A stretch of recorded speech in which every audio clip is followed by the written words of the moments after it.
یادتونه ایران که شروع کرد از عبوری‌های تنگه هرمز عوارض بگیره گفت به یوان چین بدین، به دلار ندین. Would Chevron consider paying a toll? No, we wouldn't. I've heard reports of people using cryptocurrency in various countries. Would you accept a short-term deal that allows Iran and Oman to control the strait? Oman will behave just like everybody else, so we'll have to blow them up. I had a call with the Omani ambassador this morning, and he assured me that there were no plans for tolling the strait.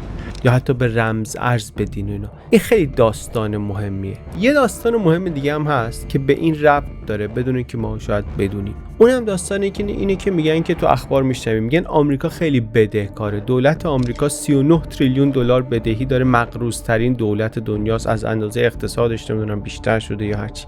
و دولتی با این همه بدهی در حال مثلا زمین خوردن هم نیست، مثل پاکستان، مثل ترکیه، مثل آرژانتین که اینا با بدهی‌های خیلی کمتر از این زمین خوردن. آمریکا اونطوری نیست، نه تنها سرپاس بلکه ابرقدرته، بلکه با این همه قرض هنوز میتونه با بهره کم پول قرض بگیره. چرا اینطوریه؟ اولا اصلا خودش یه سوالیه، چطور آمریکا با این همه قرض همچنان میتونه پول قرض بگیره؟ و دو، این چه ربطی داره به اون داستان اول که گفتم عوارض گرفتن ایران به یوان چین؟ گفتم به هم ربط دارن. ربطشون توی یک کلمه است که موضوع همین ویدیوه، پترودلار. کلمه‌ایه که ممکنه زیاد شنیده باشیم، تو این ویدیو می‌خوام می‌خوره بفهمیم که یعنی چی. ممکنه هم هست نشنیده باشیم که خیلی فرصت خوبیه که هم بشنویم هم داستانشو بدونیم، به خاطر اینکه حداقل نیم قرن دنیا رو این چرخیده و ما میخوایم ببینیم این از کجا اومده، چه قدرتی به آمریکا داده و چرا الان به نظر میرسه که داره ترک میخوره. چون خیلی ها هستن میگن که دنیا از این نظر هم داره عوض میشه، داره نظمش به هم میریزه، یه نظم جدیدی میاد. ما میخوایم یه نگاه بکنیم ببینیم که این نظم جدید چه شکلایی میتونه داشته باشه. مثلا 3 تا از سناریوهای مختلفش رو و ممکنش رو میخوایم آخر ویدیو ببینیم و بعدم یه نگاه کنیم ببینیم خب تکلیف ایران چی میشه توی هر کدوم از این سناریوها. پرده به پرده، مرحله به مرحله، لایه به لایه میخوایم یاد بگیریم. اول ببینیم در پرده اول اصلا این پترودلار چی هست. اقتصاد مدرن میگن خونش نفته. این اولین چیزیه که باید بدونیم. برای اقتصاد مدرن نفت واقعا مثل خونه. از حمل و نقل تا برق تا هواپیما تا صنعت تا غذایی که میخوریم، لباسی که میپوشیم، موبایلی که توش داریم اینو نگاه میکنیم، تلویزیونی که میبینیم، همه به نفت وابستن. و معنی این حرف اینه که پس همش داره در دنیا نفت استفاده میشه و نفت هم یه چیزی نیست که همه داشته باشن. یه کشورهای کمی دارن، یه کشورهای زیادی باید بخرن. در نتیجه مدام باید نفت خرید و فروش بشه. اونی که زیاد داره باید بفروشه به اونی که لازم داره. به چه پولی؟ این خرید و فروش، پولی که ارزی که توش استفاده میشه چیه؟ مثلا عربستان نفت میفروشه به کره، چطوری حساب میکنه؟ پول کره میگیره، از هند روپیه میگیره، از چین یوان میگیره یا نه؟ این معامله ها همش دلاریه. در واقع اینطوریه، این معامله ها همش به دلار آمریکاست. سال 2022 بیش از 2 تریلیون دلار نفت و گاز به دلار آمریکا معامله شد. و وقتی میگیم به دلار آمریکا یعنی چی؟ یعنی هر کشوری که بخواد بره نفت بخره باید دلار آمریکا داشته باشه. اینکه از پول خودش زیاد داشته باشه کافی نیست، باید دلار آمریکا داشته باشه، چون نفت رو به دلار میفروشن. پترودلار همینه، خیلی ساده داستانش همینه، ولی در همین سادگی یک قدرت عظیمی پنهان شده. چرا؟ چون که شما فرض کن من ژاپنی هستم که میخوام برم نفت بخرم، پس دلار لازم دارم. دلار از کجا بیارم؟ باید یه چیزایی بفروشم، بابت فروختن اونا دلار بگیرم، بعد اون دلار رو بردارم ببرم بدم به ایران، بدم به عربستان، بدم به هر کسی که نفت داره، از اون نفت بگیرم. اون وقت عربستان که دلارا رو میگیره از ژاپن و از کره و از چین و از کلی کشور دیگه، چون کلی نفت داشته الان کلی دلار دستشه، کلی دلار اضافه دستشه، چون یه مقداری استفاده میکنه، نیازاشو برطرف میکنه، ولی خیلی دلارش بیشتر از این حرفاش، بیشتر از نیازشه. بقیه‌شو چیکار میکنه؟ بقیه‌شو برمیگردونه دوباره به آمریکا، اوراق خزانه‌داری آمریکا رو میخره و در واقع با خریدن این اوراق به آمریکا دلار قرض میده. دلاری رو که آمریکا خودش چاپ کرده بود، انداخته بود توی این چرخه، تهش عربستان دوباره برمیگردونه به آمریکا در قالب قرض. آمریکا اینطوری بودجه‌شو تامین میکنه و از اون طرف هم به عربستان میگه شما پولت جاش امنه، هر وقتی که لازم داشتی اصل سرمایه‌تو با سود بهت برمیگردونی. ولی قصه دیگه چطور شد؟ دلار آمریکا چاپ کرد، آخرش هم آمریکا جمع کرد تو این به چرخ دور دنیا از ژاپن و چین و کره و هند و اروپا و همه جا کلی تولیدات ژاپنی، کره، چینی، اروپایی و نفت و گاز اینا هم باش دست به دست شد و نهایتاً هم اوراق قرضه. خیلی معماری هوشمندانه شاهکار در واقع برای آمریکا یک کاغذ میفرسته بیرون، همون کاغذ برمیگرده تو این چرخه، کلی چیز جابجا میشن، آمریکا هم گیرش پول مجانی، پول خیلی ارزون میاد، خیلی به نرخ پایین میتونه وام بگیره. شبیه اینه در واقع که شما چک بکشی، چکت هیچ وقت هیچکی نبره چک تو بانک، شما همینطوری خرید کنی، بچرخونی، اموراتتو بگذرونی، چکر هیچکی نبره نقد کنه، پولی کم نشه از حساب شما. و این تازه فقط یه تیکه قشنگی ماجراست برای آمریکا.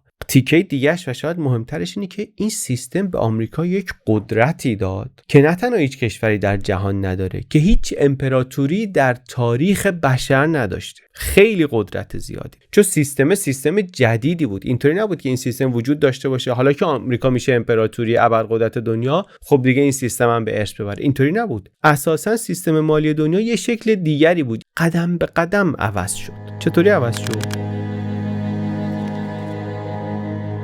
چی بود قبلا سیستم از قدیم سیستم طلا بود، یعنی پشتوانه پول طلا بود، تا اول قرن 20 هم داشت جواب میداد. بعد 2 تا جنگ جهانی و یک رکود بزرگ و اینا اون سیستم رو زمین زدن، معلوم شد فلکسیبل نیست، انعطاف پذیر نیست، برای دنیای مدرن جواب نمیده. بعد از جنگ جهانی دوم یه سیستم برتون وودز اومد، تا 1971 بود، سیستم نیمه طلا بود. دلار آمریکا گره خورده بود به طلا، بقیه ارزها به دلار آمریکا. 27 سال همون کار کرد. بعد آمریکا نتونست تعهداتش رو نگه داره، سیستم فرو پاشید، سیستم پترودلار اومد از 1974 که دیگه پشتوانه دلار طلا نبود، هیچ فلز دیگری هم نبود، در واقع نفت بود. در واقع تقاضای جهانی و دائمی برای نفت بود و این سیستم جدید 50 سال آمریکا رو ابرقدرت نگه داشت. حالا در 2026 سوال جدی که پرسیده میشه و دربارش حرف زده میشه اینه که شاید داریم میبینیم که یه سیستم جدیدی داره متولد میشه. هنوز معلوم نیست چه شکلیه،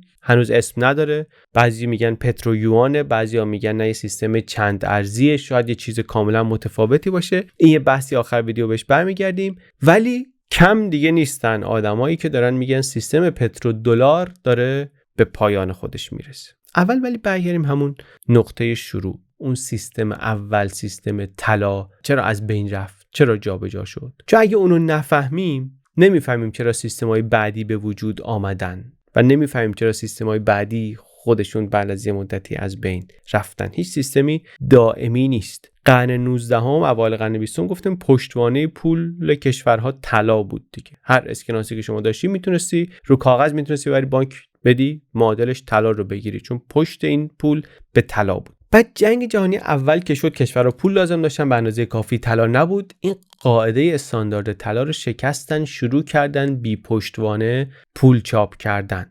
و گندش کی در اومد؟ بعد از جنگ آلمانی که شکست خورده بود، باید غرامت‌های ورسای رو میداد، وضعش از همه بدتر شد. اوایل دهه 20 بعد از جنگ جهانی اول آلمان توش یک ابر تورم تاریخی اتفاق افتاد که میگن فرغون باید پر اسکناس میکردن که برن نون بخرن. اصلا از دل این فقر و تحقیر هم بود، از جمله که بعدن هیتلر آمد دیگه. اون طرف دنیا آمریکا و فرانسه که برنده های جنگ بودن، اینا یه کار دیگه کردن. اینا طلا زیاد دستشون اومده بود. آمریکا که خب 3 سال جنگ رو اداره کرده بود، بیزنس کرده بود پشت جنگ، در واقع به اروپا چیز فروخته بود، اسلحه و غذا و مواد خام و اینا، طلا گرفته بود دیگه. مرکز مالی جهان همینطوری شد، از لندن رفت نیویورک دیگه. فرانسه هم طلا زیاد داشت چون از آلمان غرامت سنگین گرفته بود. یه طوری شد که یهو دیدن 1/2 طلای دنیا دست این 2 تا کشور، آمریکا و فرانسه، و طلا رو تو بازار هم نمیارن، احتکار کردن، نگرشتن دست خودشون. در نتیجه بقیه کشورها طلای کافی ندارن اصلا که پشتوانه پولشون باشه. در نتیجه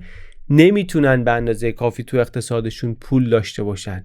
یعنی اقتصاد بقیه دنیا به جز فرانسه و آمریکا داره خفه میشه. همین خفگیه که 1929 منجر میشه به رکود بزرگ. یعنی خود رکود بزرگ نه، ولی اینکه سیستم پولی جهان اینطوری درگیرش میشه، یه بخشش میگن به خاطر اینه. رکود بزرگ هم داستان سیاهیه، یک دهه بیکاری و فقر و فروپاشی اقتصادی و ایناست. نتیجه این دوتا تجربه پشت هم، اون جنگ جهانی اول و بعدش هم رکود بزرگ، دوتا تغییر بزرگ شد. میگن گفتن یک، این استاندارد سفت و سختی که برای طلا هست این جواب دنیای امروز ما رو نمیده. ما وقتی پولمون به طلا قفله، توی شوک‌های اقتصادی نمیتونیم پول چاپ کنیم، نمیتونیم نرخ بهره رو کم کنیم، وقت مجبور میشیم کارگر اخراج کنیم، دستمزد رو بیاریم پایین، کلی درد و رنج ایجاد بشه، گرفتاری ایجاد بشه. این یه مشکلیه، سیستم انعطاف پذیر نیست، قفل تو طلا پولای ما. ولی گرفتاری دوم سیاسیه. راه حلی که برای این گرفتاری‌ها پیدا کردن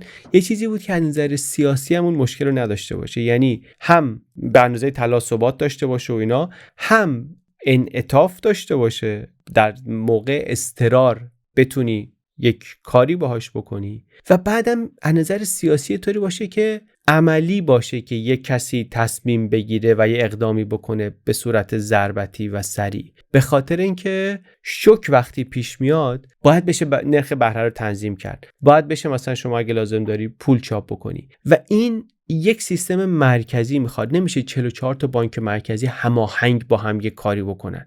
باید یک کشوری بشه رئیس، مسئله سیاسی باید اینطوری حل بشه. یه ارزی باید بشه ارز جهان روا، یک بانک مرکزی باید بشه تصمیم گیرنده اصلی. بعد هر کشوری که میاد تو این سیستم، بعضی از کشورهای دنیا نمیان تو این سیستم، ولی هر کی میاد تو این سیستم عملاً داره یه بخشی از حاکمیت پولی خودشو واگذار میکنه به آمریکا، چون نمیتونه دیگه مستقل عمل کنه. در ازاش یک سیستمی میگیره که به موقع لزوم ثبات داره و به وقت لازم انعطاف پذیری داره. منتها اون تیکه حاکمیت دادنم سنگینه دیگه. فرانسه نمیتونه بانک مرکزیش مستقل عمل کنه، آلمان، ژاپن، ایتالیا هیچ کدوم نمیتونن. همه باید یه قدم برن عقب، یه پله از اختیار خودشون کم کنن، وابسته بشن به تصمیمات بانک مرکزی آمریکا. یه معامله خیلی بزرگیه، معامله بسیار بزرگیه، چیزی نیست که همه راحت قبول کنن. ولی بعد از رکود بزرگ، مخصوصا در شرایط بعد از جنگ دیگه، اروپا ویران، آمریکا فقط سالم سر پاست و اینا، خیلی حاضر شدن که این بها رو بدن. این راه حل تازه اسمش شد سیستم برتون وودز. سال 1944 44 تا کشور جمع شدن در کنفرانس برتون وودز، توافق کردن دلار آمریکا بشه ارز جهان روا، پشتوانش هم طلای آمریکا. جنگ هنوز تموم نشده، ولی برنده ها دیگه احساس میکنن که برنده هستن، دارن نقشه دنیای بعد از جنگ رو میکشن. آمریکا هم داره میشه مرکز فرماندهی این سیستم جدید. معلومه از چرا آمریکا میشه دیگه تنها کشوری که اقتصادش از جنگ آسیب ندیده. بعدم هیچ کی اندازه آمریکا طلا نداره. تا اون موقع دیگه 75% ذخایر طلای جهان اصلا دست آمریکاست. یعنی اصلا اینطوری شما فکر کن، بگو که در نهایت همه این دوتا جنگ جهانی اول و دوم و بالا و پایین و اینا، فکر کن همه جنگ‌ها اگه سر طلا بود 75% طلای دنیا رو جمع کرده، دیگه میشه ابرقدرت دنیا. منتها برای اینکه دولت‌ها فقط این نیست، اینم هست که اینا به آمریکا میتونن اعتماد کنن. اینا در دنیای بعد از جنگ دوم نگاه میکنن، میگن خب آمریکا یک دموکراسی پایدار، نهادهای قوی داره، به کشور دیگری ما نمیتونیم اینطوری اعتماد کنیم، ولی اینجا سیستمی داره که میشه بهش اعتماد کرد. یه نفر تصمیمای عجیب غریب اینجا قرار نیست بگیره. دلار آمریکا اینطوری میشه ارز جهان روا. خیالام راحته،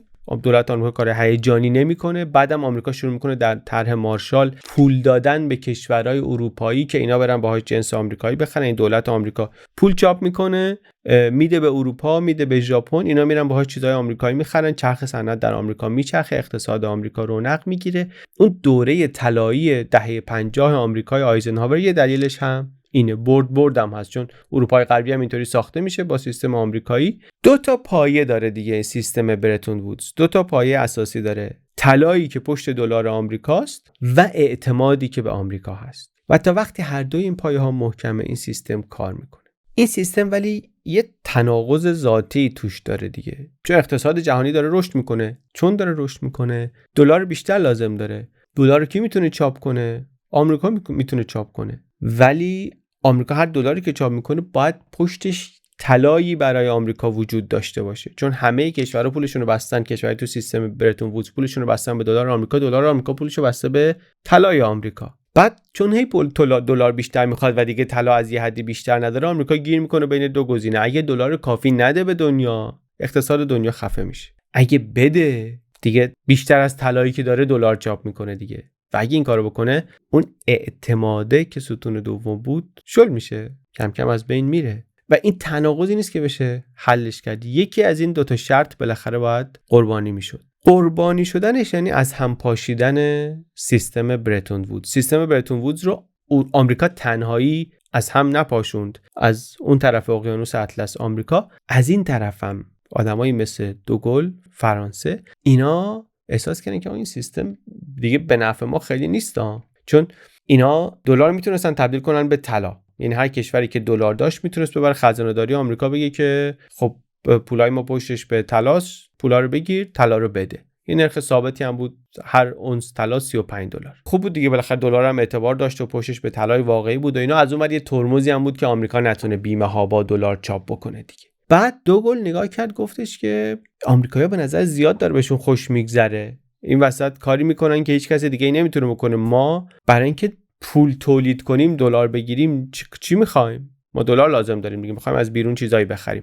برای اینکه دلار بگیریم چیکار باید بکنیم؟ باید بریم کار کنیم، باید بریم پنیر درست کنیم، باید بریم صنعت درست کنیم، باید بریم شراب درست کنیم، باید بریم کار واقعی بکنیم که بتونیم محصولش رو بفروشیم به خارج از فرانسه که دلار گیرمون بیاد. آمریکا نیاز نداره کار کنه، بخواد دلار گیرش بیاد، دلار چاپ میکنه. بعد با همون دلار میاد کارخونه فرانسوی میخره، میاد شراب فرانسوی میخره، میاد هر چی بخواد میخره. این امتیاز متعارف، این عبارت معروفی شد در سیاست فرانسه، تا امروز هم توی کتاب‌های اقتصاد ازش استفاده میکنه. دوگل مسئله براش فقط پول نبود دیگه، مسئله حاکمیت فرانسه بود که یه مقدار به نظرش میرسید که واگذار شده و زیادیه. دنبال این بود که یه مقدار استقلال به اون تعریف خودش، استقلال فرانسه رو دوباره بتونه احیا بکنه. بر همین یه جای برگشت گفتش که اصلا کی گفته این دلارایی که اینا چاپ میکنن واقعا پشتش انقدر طلا هست؟ من شک دارم. من فکر میکنم آمریکا داره بی پشتوانه چاپ میکنه.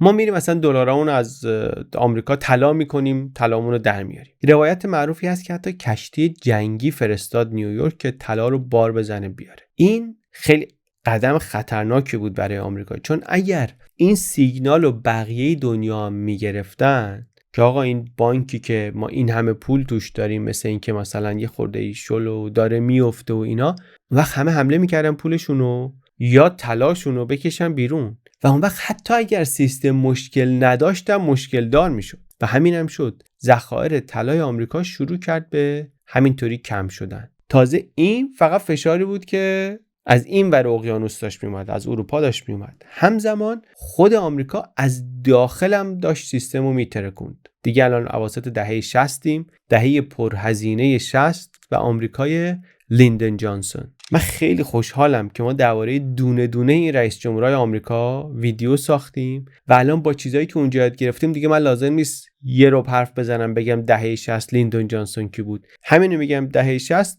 یادمون میفته که آمریکایی که خرجش خیلی زیاده، 2 تا کار داره میکنه که هر دو گرونه. یکی در ویتنام داره میجنگه که یک چاهیه که هرچی پول توش میریزه تنشو بیشتر میکنه، جمع نمیشه، حل نمیشه براش. و در داخل آمریکا هم یک سیاست پرهزینه ای داره انجام داره پیش میبره. طرح جامعه بزرگ لیندن جانسون، فقر رو میخوایم از آمریکا ریشه کن کنیم، همه سالمندان رو بیمه درمانی بهشون بدیم و فقرا کمک کنیم و آموزش و مسکن و هزینه روی هزینه، خرج روی خرج.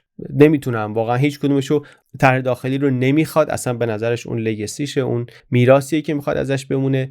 میخواد ویتنام رو زودتر تموم کنه که بتونه به این برسه، برای اینکه تموم کنه هی تسعید میکنه، هی بالاتر میشه. خلاصه هزینه‌هاش زیاده، هزینه‌هاش خیلی زیاده، کاریش هم نمیتونه بکنه. در نتیجه درآمد لازم داره. درآمدم چیکار میتونه بکنه؟ یا باید مالیات بیشتر بگیره که باعث میشه رأی از دست بده، یا باید پول چاپ کنه. کار راحت، تا مدتی هم کسی دردشو حس نمیکنه. اینجاست که این زنجیره شروع میشه. وقتی یک کشوری بیشتر از تولید واقعی ارزشش پول چاپ میکنه، اتفاقی میفته که ما دیگه از بعد حادثه خیلی خوب باهاش آشناییم. تورم، ورم میکنه، پول زیاد میشه، پول زیاد، کالا کم، قیمتا میره بالا.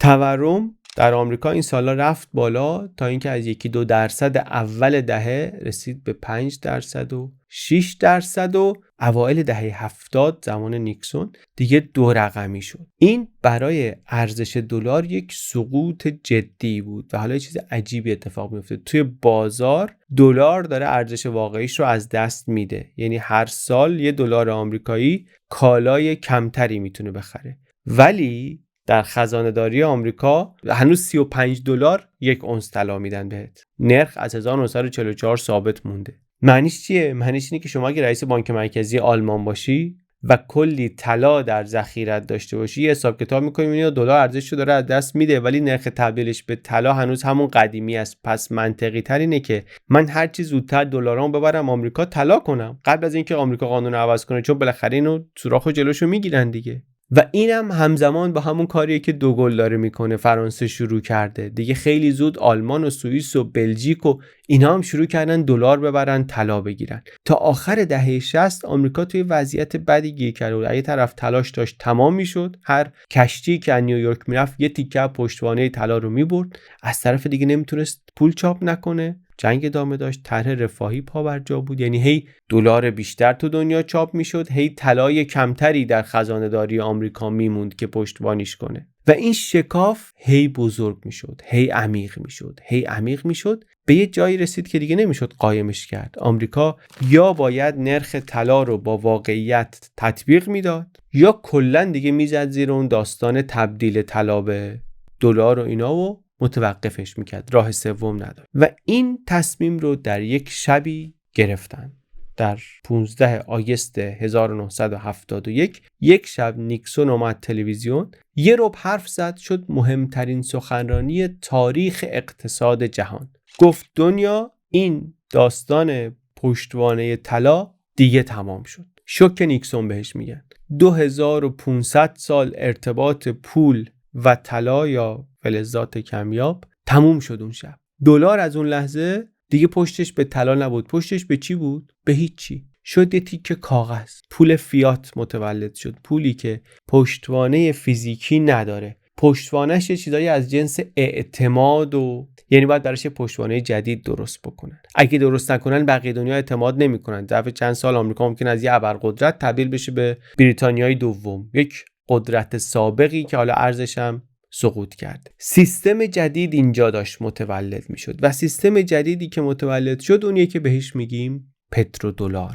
پترودلار سیستمیه که 50 سال ابرقدرتی آمریکا رو نگه داشت. یه لحظه دقت کنیم کاری که داره اتفاق میفته چقدر مهمه. آمریکا نظر اقتصادی وضعش خوب نیست. یعنی در جنگ سرد و اینا هم هستیم. اگر یه مقایسه‌ای بخوایم بکنیم رو کاغذ، خیلی مقایسه دقیقی نیستم ولی رو کاغذ یه خورده وضع شبیه سالهای آخر اتحاد جماهیر شوروی شده آمریکا. تورمش به نسبت آمریکا افسار گسیخته است، بازار سهام افتاده، بدهی در حال انفجاره، ولی این مشکلات آمریکا رو از پا ننداخت. از جمله به خاطر اینکه مشکلات شوروی توی خود سیستمش بود. یک اقتصاد دستوری داشت که از پایه کار نمی‌کرد. مشکل آمریکا تو سیستمش نبود. مشکل آمریکا یک بحرانی بود به نظر میرسه در سیستمی که هنوز تا اون موقع سرپا بود و سالم بود. بر همینم فرو نپاشید. برای این بحران راه حل پیدا کرد و بعد راه حلش نه تنها نجاتش داد بلکه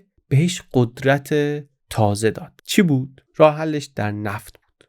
یک معامله مخفیانه‌ای بین آمریکا و عربستان در بستر جنگ یوم کیپور، شوک اول نفتی، وقتی که عرب‌ها گفتن که ما به اسرائیل و متحدان اسرائیل نفت نمیفروشیم و قیمت نفت بعد 4 برابر شد. بعد از این طرح جسورانه رو ریختن آمریکایی‌ها و با عربستان تونستن هماهنگ کنن، اونا هم بیان بپیوندن. طرح جسورانه و همزمان ناامیدانه، یعنی از اینایی که آخرین ترکشه دیگه، به قول خودشون هیل مری آخر فوتبال آمریکایی که دارن، یک پاس بلندی میندازه ببینه چی میشه و واقعا این بازی رو برای آمریکا عوض کرد. بحرانی رو که آمریکا داشت، میتونیم بگیم بحرانی رو که آمریکاش صادر کرد به همه دنیا و اینطوری نجات پیدا کرد، کاری که شوروی نتونست بکنه. دلیلم داره، چون روبل شوروی رو کسی نمیخواست، دلار آمریکا رو همه میخواستن. داستان توافق پشت پرده چیه؟ سال 1974 آمریکا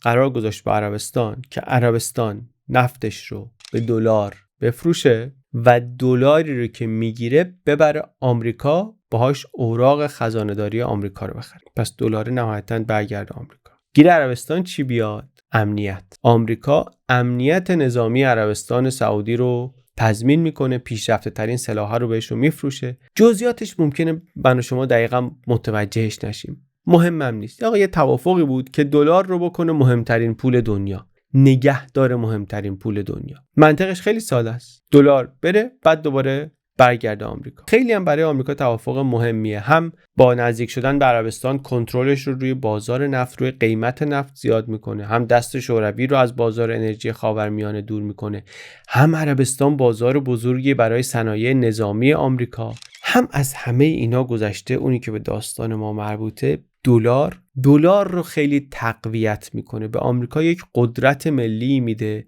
که هیچ کشور دیگری نداره. چون نفت از قبلش با دلار قیمت گذاری میشد، یعنی هر کشوری که نفت میخواست اول باید دلار میداشت، در نتیجه یک تقاضای همیشگی برای دلار وجود داشت. ولی حالا با این توافق بزرگترین صادرکننده نفت دنیا پولش رو هم برمیگردوند میریخت تو اقتصاد آمریکا. در نتیجه دلار قوی تر از همیشه و آمریکا هم صاحب یک قدرت مالی که هیچ کشور دیگری نداره. پادشاهی حالا ثروتمند شده سعودی اینجا قانع شد که هیچ پارکینگی برای پولاشون بهتر از خزانه‌داری آمریکا نیست. میلیاردها دلار رو امن میدیم بهشون، نگه میدارن، سودم میگیریم. انگیزه عربستان چیه؟ عربستان کلی پول اومده بود دستش، چیکار می‌خواست بکنه که اقتصادش دچار تورم و مشکل نشه؟ باید این می‌برد یه جای امنی سرمایه‌گذاری می‌کرد دیگه. از اون طرف هم مشکلات امنیتی داره.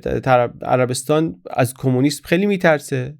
میبینه کشورهای عربی مثل مصر و الجزایر و سوریه و عراق و این بغل گوشش یمن جنوبی و اینا حکومت‌های کمونیست دارن یا حکومت‌های چپگرا دارن و اینا، میترسه کل عربا برن اون سمتی و عربستان هم در معرض خطر باشه، پادشاهی عربستان در معرض خطر باشه. تا 1971 بریتانیا بود، چتر امنیتی خلیج فارس بود. وقتی اونا گفتن داریم میریم، خلأ امنیتی درست شد. عربستان میخواستش که این مشکل رو بر خودش حل کنه، پر کنه. در نتیجه رفت پای میز صحبت با آمریکا و این توافق با آمریکا با اون داستانی که گفتیم. هرچند داستان فقط داستان عربستان نیست. اصلی عربستان بزرگترین تولید کننده نفته، ولی دولت‌های دیگه هم از جمله بقیه اوپک هم همین کارو میکنن. نفت رو به دلار بفروشن، پولشون رو به دلار ذخیره کنن، اوراق بخرن در آمریکا. این همون چیزیه که میگم اول یه توافق مخفیانه بود، بعد شد عادت کل بازار و عادت بازار از قراردادم گاهی وقتا محکم‌تره و این توافق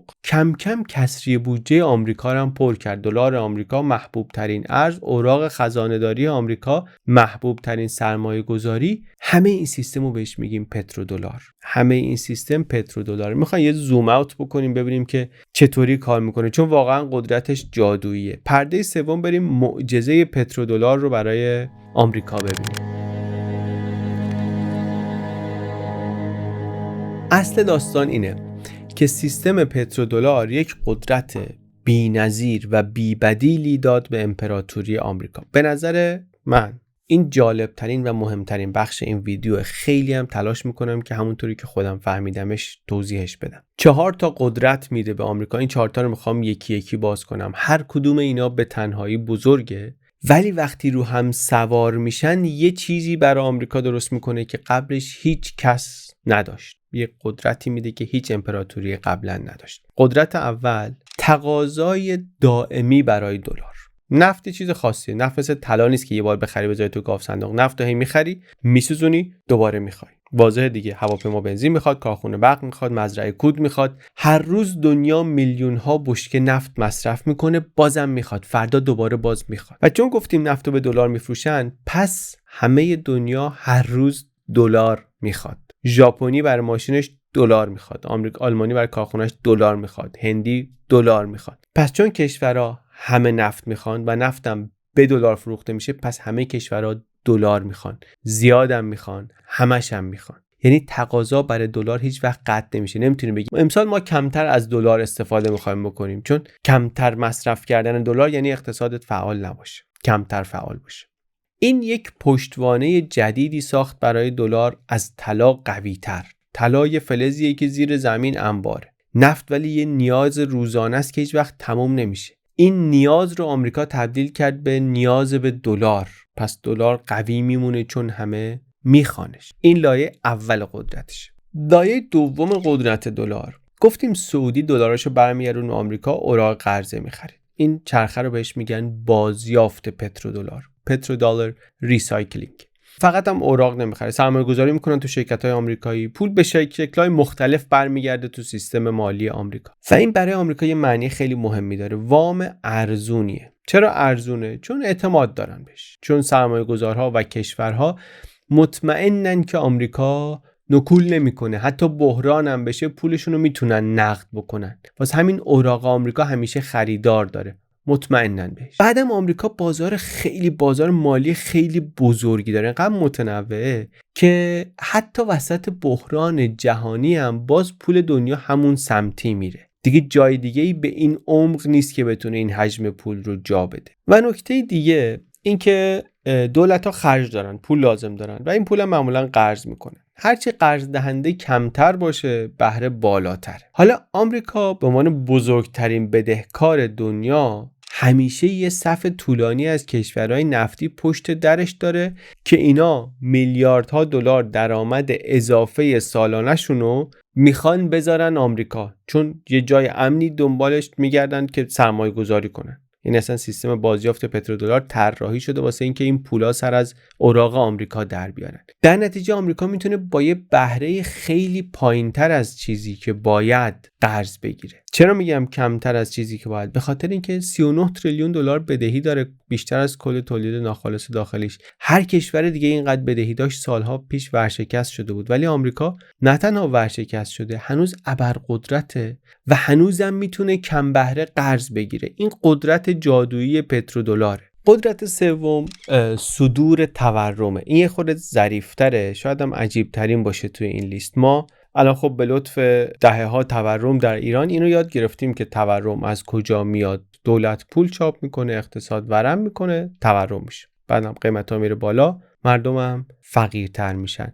برای بیشتر دولت‌ها در دنیا این درسته، سیستم اینطوری کار میکنه، ولی برای آمریکا اینطوری نیست. دولت آمریکا وقتی دلار چاپ میکنه، اون دلارا لزوماً تو فروشگاه‌های آمریکا نمیرن، یه بخش بزرگشون میرن خارج از آمریکا، میرن توی ذخایر بانک مرکزی آلمان و ژاپن و چین و عربستان. اینا اونجاها قفل میشن، تو حسابای شرکت‌های بین‌المللی میمونن، تو معاملات نفت و گاز میچرخن. یعنی آمریکا میتونه پول چاپ بکنه ولی این پول قلمبه نشه تو آمریکا تورم ایجاد کنه، فشار تورمیش پخش بشه تو دنیا. یعنی میتونه پول چاپ کنه ولی هزینه پول چاپ کردن رو نده، هزینه تورمش رو صادر کنه. این خیلی خاصه، چون دلار آمریکا یه پولیه که همه دارن، همه لازمش دارن، اینطوری میشه. وگرنه لیر ترکیه رو فقط ترکیه میخواد، پزوی آرژانتین رو فقط آرژانتین میخواد، دلار آمریکا رو همه میخوان. ترکیه اگه پول اضافه چاپ کنه چی میشه؟ تورمش میمونه تو ترکیه.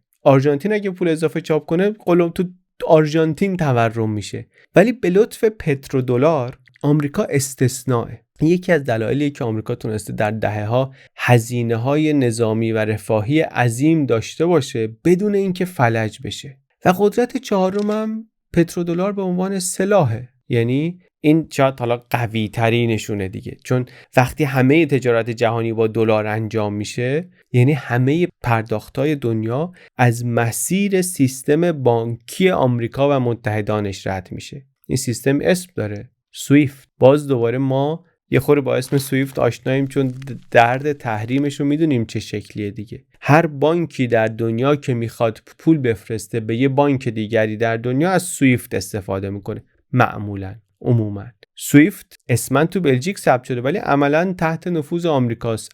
چون اکثر تراکنش‌ها دلاریه، چون بانک‌های آمریکایی ستون اصلیش هستن، قوانین آمریکا هم روش حاکمه. یعنی آمریکا یک سلاحی داره که هیچ کشوری در تاریخ نداشته.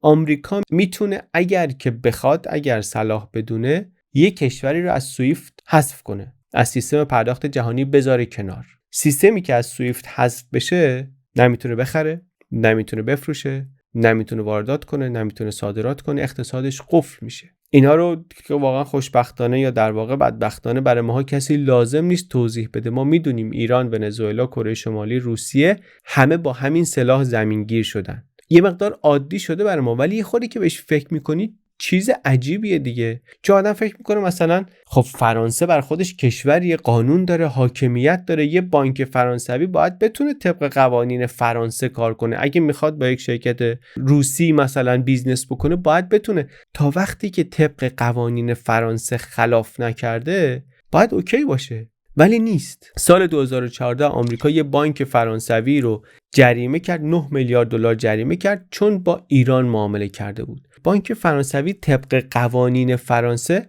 کار خلافی نکرده بود، با آمریکا هم معامله نکرده بود، معامله هم تو آمریکا انجام نشده بود، اما چون معامله دلاری بود، چون آمریکا صاحب دلاره، گفت قانون من بهت اعمال میشه. این یه قدرتیه که هیچ امپراتوری در تاریخ نداشته. روم میتونست به یک شهری حمله کنه بگیره، بریتانیا میتونست دریاها رو کنترل کنه، ولی هیچ کدوم نمیتونستن یه بانک توی کشور دیگر رو بدون اینکه یه گلوله شلیک کنن مجبور کنن قانونشون رو اطاعت کنه با یه بانک دیگه ای کار نکنه چون آمریکا نمیخواد. آمریکا میتونه این کارو بکنه چون پترودلار، چون دلار اسلحه است. کنار هم اینا قدرت عظیمی به آمریکا دادن با ایجاد تقاضای دائمی برای دلار، با وام‌های ارزون، با امکان صدور تورم به بقیه دنیا و با سلاح کردن دلار. یه دایره بسته‌ای درست شد. دلار شد مرکز اقتصاد جهانی. هرچی دلار قوی‌تر، تقاضا براش بیشتر. هرچی تقاضا بیشتر، تامین مالی برای آمریکا راحت‌تر، ارزون‌تر. در نتیجه آمریکا قوی‌تر. هرچی آمریکا قوی‌تر، سلاح دلارش برنده‌تر. هرچی برنده‌تر، کشورها مجبورتر به قبول دلار و این هی بچرخه. 50 سال این چرخید و ابرقدرتی آمریکا رو حفظ کرد. ولی در سالهای اخیر یک چیزایی شروع شده که این دایره رو از یک نقطه‌ای شروع کرده به شکستن یا ترک انداختن توش. در پرده 4 ببینیم که چی داره عوض میشه. از یه جایی پترودلار شروع کرد ترک خوردن تا رسید به امروز که واقعا میگن ممکنه در معرض تهدید جدی باشه. چطوری شروع شد؟ با ضربه‌های حاشیه‌ای که مثل صدام. سال 2000 عراق صدام شروع کرد نفتش رو به ارزهای بجز دلار فروختن. اون موقع حالا یوان چین مطرح نبود، یورو بود. عراق هم تحریم بود و اینا، اون نفت خیلی خاصی هم نبود، خیلی کوچیک به نظر می رسید، فروش نفتش محدود بود، ولی پیغام مهمی بود که یکی از اعضای اوپک داره سیستم رو میشکنه. و البته 3 سال نشده آمریکا بهش حمله کرد. گفتن سلاح کشتار جمعی داره و با القاعده رابطه داره و چیکار داره. صدامو برداشتن و یکی از اولین کارهایی که بعد از سقوط بغداد کردن، نفت عراق رو برگردوندن به دلار و کنترل درآمد نفتی رو هم بردن از کانال خزانه‌داری آمریکا رد کردن. اونش موضوع ما نیست، موضوع اینه که خیلی سریع سیستم دلار شد. بازم بودن کسایی که به چالش کشیدن یا میخواستن بکشن. لیبی هم یک طرحی داشت، قذافی یک ارزی با پشتوانه طلا، دینار طلایی، میگفت همه آفریقا رو قراره که از سیستم دلار خارج کنیم و پشتوانه طلا هم البته لیبی زیاد داشت، میگفتن چقدر 43 تن چقدر طلا داره و اینا. ولی عاقبت قذافی هم چی شد؟ ناتو حمله کرد و قذافی رو کشتن و بعدن تو یه سری از ایمیل های افشا شده هیلاری کلینتون ادعا شده بود که یکی از نگرانی های پشت پرده آمریکا و فرانسه قبل از حمله همین داستان این طرح طلایی قذافی بود. فکت دقیق نیست، البته مطمئن نیستیم ازش، ولی ادعا شده.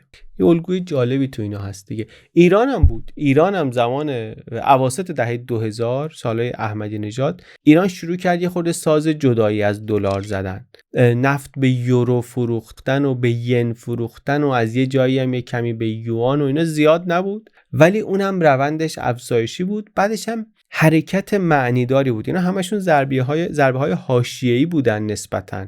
هم ایران و هم عراق و هم لیبی و اینا کشورهای حاشیه‌ای تحریم شده ضد آمریکایی، اقتصادای کوچیک اینایی بودن، ولی یه سقلمه هر کدوم به این سیستم زدن. آمریکا هم جواب هر کدومو داد. عراق و لیبی که حمله شد بهشون، ایران هم تحریمش بیشتر و سنگین‌تر شد و البته سیستم پترودلار سر پا موند و چیزیش نشد. فاز اول فقط سقلمه بود. فاز دوم ولی یه خورده فرق می‌کرد. 2022 روسیه حمله کرد به اوکراین.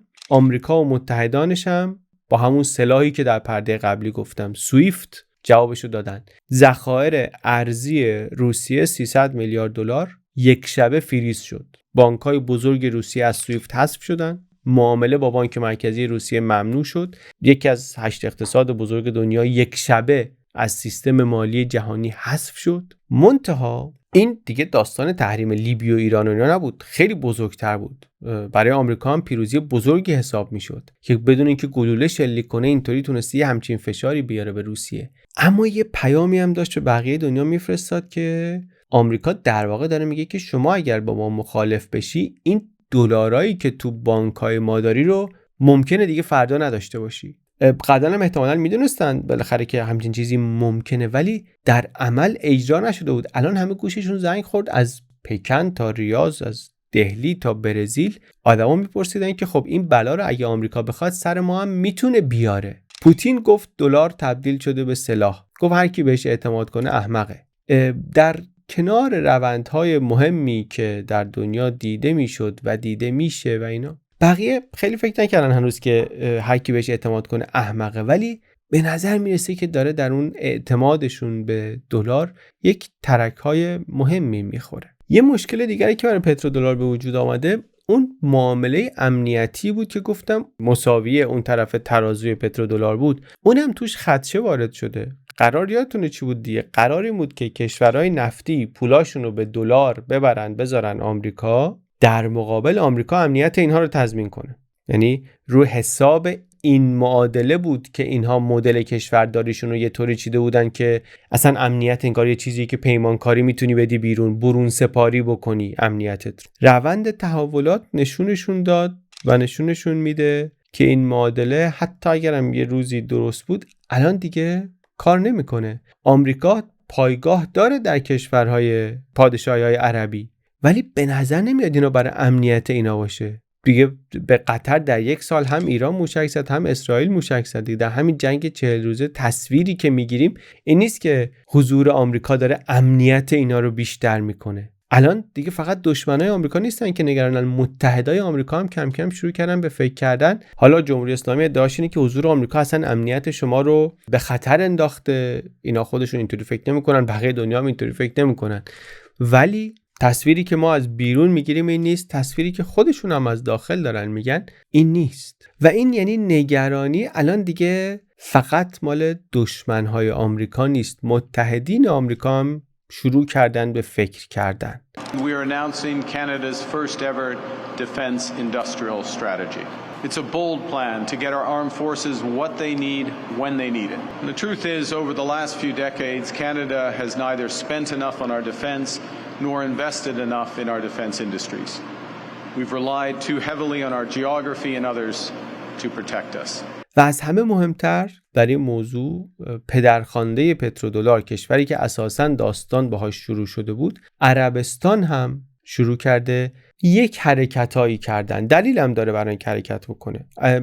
چشمانداز 20 بن سلمان اقتصاد عربستان میخواد از نفت جدا بکنه. در نتیجه خیلی سرمایه گذاری و زیرساخت و تکنولوژی و اینای لازم داره که آمریکا نمیده بهش. عربستان از چین داره میگه، پس این انگیزه رو داره و چین بجز این بزرگترین خریدار نفتش هم هست. پس عربستان این انگیزه رو داره که حالا به دلار نفروشه. وقتی به چین داره میفروشه چرا به دلار بفروشه؟ به یوان بفروشه.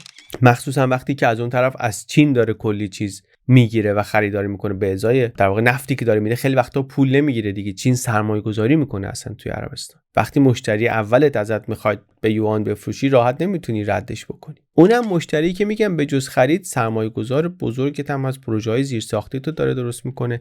کلا چین یک ابرقدرت اقتصادی یا شده یا داره میشه. اینش خیلی اینجا مهم نیست، کلی صادرات داره میکنه به دنیا. شریک اول تجاری بیشتر کشورهای دنیا چینه. در نتیجه یوان چین میتونه خیلی زیاد استفاده بشه. دیگه اینطور نیست که واقعا همیشه همه جا دلار بخوان. اینم انگیزه برای عربستان. به جز این که عربستان بالاخره اختلافاتی هم با آمریکا پیدا کرده از همون زمان بایدن و سر ماجرای قتل جمال قاشقچی، سر حمایت کمجون آمریکا از جنگ یمن، اینا اون اعتماد قبلی ترک تهش هم بالاخره حساب میکنه که آقا ما همه تخم مرغامون توی سبد بود، بالاخره یه قدرت جدیدی داره میاد، آدم عاقل توزیع میکنه دیگه، ریسکش رو توزیع میکنه. اینا دلایل بن سلمانه که در اون قول و قرار قدیمی یه تجدید نظری بکنه. اون قول و قرار برای اون دنیا بود، دنیا داره عوض میشه، عربستان هم باید به فکر دنیای جدید باشه. و در این زمینه است که عربستان دعوت میشه به بریکس. عضویتش نهایی نشده، در دست بررسیه، ولی اینکه عربستانی که این همه دهه متحد درجه 1 آمریکا بود، شریک امنیتی آمریکا بود، بره کنار یک سری کشورهای اصطلاحاً جنوب جهانی، برزیل و هند و از اون طرف در کنار روسیه و چین و آفریقای جنوبی و اینا، این داستان داره. عربستان حالا از 2023 به این کشورها ایران و مصر و امارات و اتیوپی هم اضافه شدن. عربستان هم در آستانه پیوستن اینا. کشورهایی که سالها انگیزه داشتن، خاطره بحران مالی 2008 براشون زنده است. اونایشون که اقتصاد بزرگی دارن یادشونه که صندوق بین المللی پول و بانک جهانی که آمریکا بزرگترین رأی رو توشون دارن، اینا رفتن کشورهای غربی رو نجات بدن. اینا دیدن سیستم در شرایط بحرانی، اونم بحرانی که اینا توی درست کردنش نقشی نداشتن، به کمک اینها نیومدن، رفتن کمک همون آمریکایی که در ایجاد بحران بزرگترین نقش رو داشت. حسی که در بعضی از اینا ایجاد شد این بود که دارن هزینه تصمیماتی رو میدن که در گرفتنش نقشی نداشتن. نتیجه این حرکت‌ها رسون عربستان رو به جایی که عربستانی که همه فروش نفتش به چین رو 3 سال پیش به دلار تسویه میکرد، الان یه بخشش رو داره یوان میگیره. محدود، آزمایشی، داره روش پرداخت رو متنوع میکنه اینا، ولی به هر حال یعنی دیگه الان فقط ایران و ونزوئلای تحریمی نیستن، فقط روسیه نیست که با یه ترکیبی از یوان و روبل داره میفروشه، بقیه هم دارن میان. برای همین بعضیا دارن میگن داریم تولد پترو یوان رو میبینیم، نه به جای پترو دلار، کنارش. اینجاست که این داستان عوارض هرمز بگیریم به یوان بگیریم و اینا، فارغ از این که چقدر واقعی بود، چقدر دوام پیدا میکنه، فارغ از اون داستان، خودش پیام مهمی داره میده. این اولین باره که در سطح جهانی به صورت رسمی داره به دلار حمله میشه، نفت داره وصل میشه به یوان. پترودلار نمرده، ولی اون افسانه شکست ناپذیریش ترک خورده و ممکنه این شروع جدی‌تر استفاده از ارزهای دیگه هم باشه، دست کم در کنار دلار. این که کشورهای خاورمیانه چی انتخاب بکنن خیلی مهم میشه، به خاطر اینکه اینا خیلی نفت تولید میکنن، بیشترین حمایت از پترودلار رو اینا میکردن و آمریکا هم در مقابل از اینا حمایت میکرد، امنیت بهشون میداد. ولی الان ممکنه که این به هم خورده باشه یا به هم بخوره، چون آمریکا بهشون امنیت میداد در مقابل ایران. در واقع دیگه الان آدمایی تو بعضی از این کشورها دارن میگن که خب این معامله به نظر میاد همچین واسه ما خیلی خوبم نبود، ما این همه سال پترودلار رو پذیرفتیم که آمریکا در مقابل ایران ما رو امن کنه، الان آمریکا اومد یه جنگی رو شروع کرد، امنیت ما به خطر افتاد، ایران در جوابش به ما موشک زد و پهپاد زد و تأسیسات نفت و گاز و صنایع و تجارت و اساساً اون بیزنس مدل این پادشاهی‌های عربی رفت زیر سوال‌های خیلی شدید.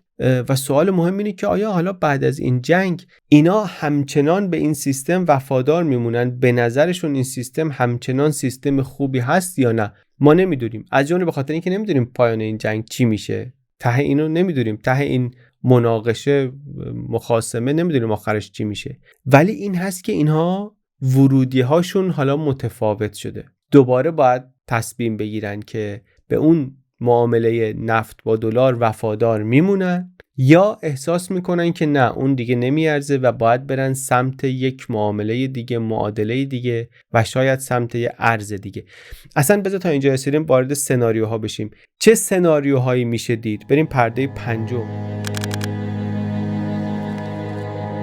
چطوری میتونه بشه؟ چه اتفاقایی میتونه بیفته؟ چون پترودلار گفتم یه قرار مالی بود ولی یک معانی امنیتی مهمی داشت دیگه. اون معانی هم به هم بخوره همه چیز دیگه قابل بازنگری خواهد بود. به معنی فروپاشی نیست، ما نمیگیم آمریکا داره فرو میپاشه، به معنی اینه که در نقطه تردید هستیم. تردید با مرگ فرق داره. ممکنه پترودلار سر پا بمونه، ممکنه ضعیف‌تر بشه، ممکنه هم از جاشو کلا بده به یک چیز دیگر. اینا هیچ کدوم قطعی نیست. ما دیدیم از کجا اومده، دیدیم چه قدرتی به آمریکا داده، دیدیم چی داره بهش ضربه میزنه. حالا میخوایم ببینیم در این 3 سناریوهای مختلف اولا هر کدومشون چه شکلی هن و بعدم اینکه ایران کجای داستانه. این رو هم البته داریم فارغ از آینده خود ایران بررسی میکنیم. حکومت ایران خودش هم ممکنه عوض بشه، ممکنه جمهوری اسلامی نباشه یا ممکنه که این تضاد با آمریکا وجود نداشته باشه،